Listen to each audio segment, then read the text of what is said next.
today I'm going to walk you through how to use Afterpay Card online in 2025. The first step you need to take is open the Afterpay app. So you launch the app on your phone and log into your account.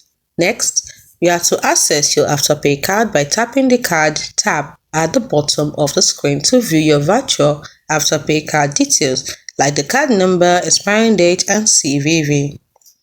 Next is to go to any online store that accepts Afterpay at checkout. Add items to your cart and proceed to checkout. Select credit or debit card as the payment method. Then manually enter your Afterpay card details like the number, expiring date, CVV, or use autofill if it is enabled. Next is to confirm the order. Afterpay will split the payment into 4 interest-free installments. You will see the first payment charge immediately. The rest will auto deduct every 2 weeks. It's as simple as that. Now, ensure your Afterpay spending limit covers the purchase. Check limits in the wallet section of the app. Afterpay card must be activated in app before first use.